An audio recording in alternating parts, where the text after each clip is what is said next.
Good day, beloved brethren. This is Zobida once again with today's reflections entitled Passing Judgment. A man and his 24-year-old son were traveling on a bus. As the bus sped along, the boy looked out of the window and said, "Look, Dad, the trees are all going behind us." A few minutes later, he exclaimed, "Look, Dad, the clouds are all racing with us." An elderly couple sat opposite them. The woman said to the boy's father, "Why don't you take your son to see a good doctor?" The father replied, "I did. We are now returning from the hospital. My son, who was blind from birth, just got his sight back today." Romans chapter 2 verses 1 says, "You therefore have no excuse, you who pass judgment on somebody else. For whatever point you judge others, you are condemning yourself." Beloved, whether we are rich or poor, literate or illiterate, God-fearing or atheist, we are all guilty of the sin of judging someone else. You might say, "I am not judging. I am simply basing my verdict on what I see." But beloved, no one has the right to judge others. When you judge someone, you condemn him. You automatically become both judge and jury. God is the only judge. Only He has the right to pass judgment. We will always consider ourselves as innocent and all righteous, while everyone else is at fault. We accuse others and we excuse ourselves.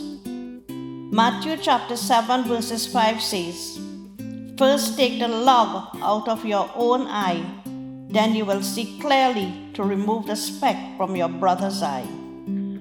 Beloved, aren't we all hypocrites, full of religious pride, without excuse for very conveniently forgetting our own faults? We believe our heart is pure and our conscience is clear, but we deceive ourselves. So many times we suffer from convenient amnesia, forgetting and putting out of our minds our own sinfulness and weaknesses. And we are quick to point fingers and pass judgment through exposing faults of our brothers and sisters. Romans chapter 1 verses 3 says, "So when you, a mere man, pass judgment on them, do you think you will escape God's judgment?" Beloved, do you honestly think that God is going to reward you for pinpointing the faults in a brother? Does exposing someone's faults make you feel better about yourself? The old folks use a saying that goes like this: when you dig a hole for someone else, somebody is digging a grave for you. What measure you give to this world comes back to you in many folds.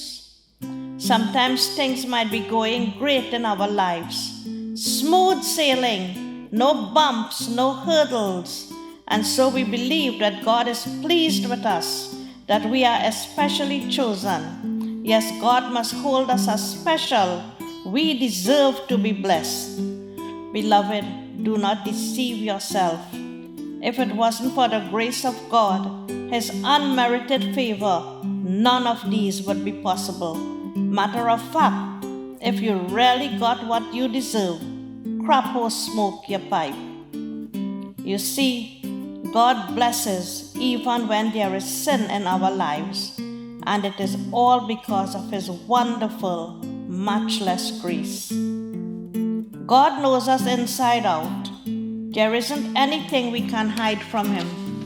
Yet regardless of our shortcomings, He remains ever patient and faithful, full of love and compassion. Never underestimate the goodness of God or take it for granted. since God's goodness often leads the way for repentance. I love this verse taken from Matthew chapter 6 verses 19 to 21, which reads, "Do not store up for yourselves treasures on earth, where moths and rust destroy, and thieves break in and steal. But store up for yourselves treasures in heaven, where moths and rust cannot destroy, and where thieves do not break in and steal. For where your treasure is, there your heart will also be." In other words, we should build our hopes on things eternal and not on the things of this world that quickly vanishes away. The book of James chapter 4 says, "Do not speak evil of one another, and do not judge your brother." Beloved, when you judge someone, you are playing God, since God is the only one who should judge. Remember, Jesus shed his blood for every one of us, both saints and sinners alike. Someone once said, "Never report what may hurt another unless it is a greater hurt to someone else if we conceal it." And Ephesians chapter 4 verses 29 says, "Do not let any unwholesome talk come from your mouths, but only what is helpful for the upbuilding of others."